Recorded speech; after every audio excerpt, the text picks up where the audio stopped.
Throughout the 21-22 academic school year, we have recorded 75 different videos with different members of CMC's community, and they've shared books that have impacted them. The Gould Center wanted to do this not just to celebrate CMC's 75th anniversary, but also to understand the relationship people have with books and get a glimpse at the impact that books have had on different members of CMC's community. Now, as we've wrapped up this project, it has been great to see how we've brought people together to speak on the meaningful connections they've developed with books that have impacted them, and to overall just share a common love for books. My name is Terry Lerner. I graduated from CMC in 1965. My name is Jill Stark. I'm an honorary graduate of the class of 1958 at Claremont McKenna College. I'm Tina Daniels, class of 1993, and a member of the CMC Board of Trustees. My name is Dennis Saviano. I'm a professor of nutrition at Purdue University. I graduated from Claremont McKenna in 1975. I believe I was the last class of Claremont Men's College before it became coeducational. I'm an assistant professor of pharmacology at Northwestern, and I graduated from CMC in 2007. I'm a retired English lecturer and the author of historical thriller. Currently, I run the judicial clerkship program at the University of Virginia School of Law. I'm Hiram Chodosh. I'm president of CMC. I'm Diana, and DT Graves. I'm the Dean of Students here. I'm the registrar and associate vice president for academic affairs here at CMC. I'm a professor of Spanish and Portuguese. I'm an alumnus. I'm currently the director of the Center for Writing and Public Discourse, and I'm also a visiting assistant professor in the literature department. From the psychological science department, and I've been at CMC for the past 21 years. I teach in the philosophy department. I'm also an alum, and I'm the director of summer programming for the Gould Center. I'm Amy Kind. I'm a professor in the philosophy department, and I'm also director of the Gould Center, which is sponsoring this project. Timing is really important for learning and experiencing new things. Reading a book at a certain time in your life can teach you lessons that stay with you. Similarly, being a part of the 75 Books project this year has changed my perspective about CMC and has taught me a lot about both myself and the CMC community. I read the book this summer. It was my 18th summer reading book. I do not remember when I first read this book. It must have been sometime in junior high or high school. And most recently, 2 years ago, when my son had to read it in his 8th grade English class. I read it along with him. I read the book this summer with my girlfriend. We had decided to do a little mini book club, just the two of us, and this was the first book that she chose and we read it together. I first read this book when I was in 5th grade because my 5th grade teacher asked every girl in her class to read it. I read it my sophomore year of high school. I was in my English teacher's class, and I just found it on her shelf, and I asked her if I could borrow it, and it was the best book I've ever read. And at one point, I got to meet the translator, Robert Pinsky.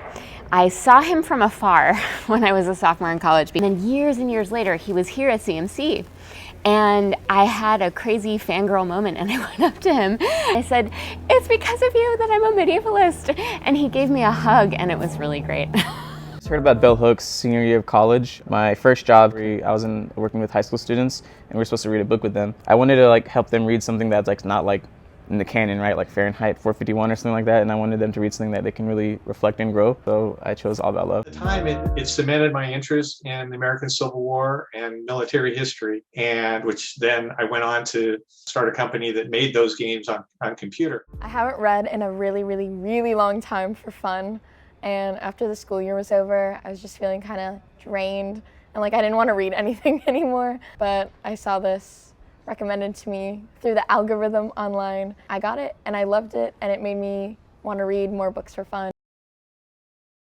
75 Books project is one of the first projects that I've participated in after I transferred to CMC in fall 2020. But in this project, listening to people talking about their favorite books and the connection of it with their experiences at CMC really gives me this sense of belonging to this place. So during this year, as the video editor of this project, I came to familiarize myself with CMC and CMC community. I first read this book as part of a half-credit seminar that I took with Professor Rima Bossi in the philosophy department. I first read the book in Professor John Roth's class on the Holocaust at CMC. I read it in 2019. Actually, a good chunk of us in our division here in DOS, we read it as a professional development. I read this book over winter break, actually. It was gifted to us by the Robert Day Scholar community, and I really, really enjoyed it. I first came in contact with this book when I was in high school, but I revisited this book in my FHS course, Islam in the West, with Professor Hamburg. I first read Mouse when I was a first-year student at Claremont McKenna, so that would have been 2003. I read Brothers Karamazov in 1999. So I was either a sophomore or junior at Claremont McKenna College. This past summer, Priya had invited Colin McCann to speak at the ATH. The author brings both dads to the event, and I just found that really compelling, so I needed to read this book. Hi, I'm Ya Ching, and I'm in charge of the 75 Books Project's website. Reading book is not just a way for me to learn about the world, but it also helps me to find a way to understand who I want to be and how I want to interact with others. I especially enjoy reading books about history, culture, gender, and race because they lead me to rethink about being a Chinese woman in the contemporary world. For us Latin Americans, we always fear that if we write in a Western mode, it's going to be thought that we simply copy. But this is a book that takes all kinds of Western avant-garde ideas and combines them with Latin American words, thoughts. So there is a sense of pride for me that a Latin American can dialogue very creatively with Western tradition and create something powerful and new and different. In addition to it being a constant source of inspiration in my research, I found the book to be metaphorical to my own experiences, having profound resonance as my academic career evolved. I'm Mexican American, and so for me, my grandparents who immigrated from Mexico, they're really that key for me in terms of understanding my culture and feeling very connected to my Mexican identity. And so once my grandfather passed away, like Zana, when her mother passed away, she kind of had to figure out for herself how she was going to maintain that relationship. And so I had similar questioning during that time as she did. So I found that I felt very seen by her book, which I think is like such a magical experience to feel when reading. A lot of the book is about him working through what it means to be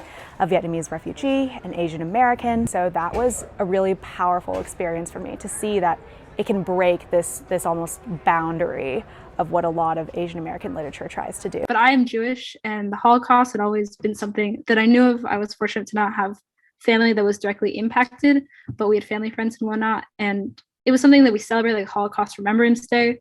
But this was my first real tangible outlook into how someone's life was truly devastated by the Holocaust. I think it impacted me. It kind of jolted me to a realization of the way in which I had grown up that was like disconnected from a lot of the youth in India that was dealing with the ramifications of these kind of political and social issues that were playing out at the time that I personally felt protected from because of a level of privilege that I grew up with. But at the same time, it was also kind of that feeling of, this is also my stories. Looking back on this book, I think as a young adult now, I almost blush at its naivety. But I think it captures something for me that proved to be really important in terms of my personal growth. And so even if I've outgrown the book, I think the book still has a special place in my heart and in my life. In therapy, I am trying to understand essentially how trauma is manifested. Being able to understand the way that the brain is able to connect with the body, I'm able to catch like, is this a panic attack, or just like all these different proactive methods that I'm able to just alleviate my mental health and be in a much stable position to actually like be kind to myself. I learned that other people went through it too. And I know that's like a very simplistic realization because like you always hear that all the time. You're not alone, everyone's feeling what you feel, but you always have this like, I'm not like other girls mentality when you hear that. You're like, yeah, everyone's feeling what I feel, but it's not quite like what I feel. When I read the book, it invoked such a strong emotion out of me, not necessarily because I felt like I learned anything, but I felt seen.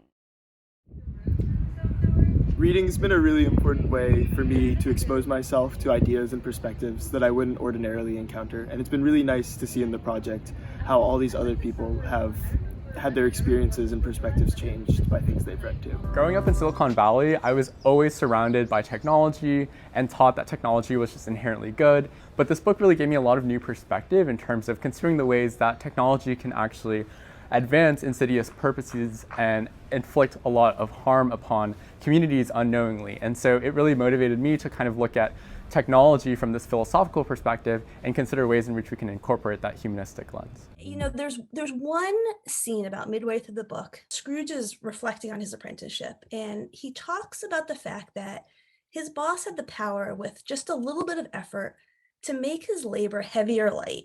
And when I'm working, particularly when I'm working with young people, which is a lot of what I do, I think about this a lot, how just a word or a few minutes of my time or even just the attitude that I bring to a meeting can have a huge impact on someone's life. My takeaway on this is that the first is that sort of our pursuit of what we think is the idealized version of American life is very fragile, and that we're not really in control of the things that affect our success and happiness. And then secondly, and I think this is that it's frequently difficult, if not impossible, to judge the lives of others from their outward appearances.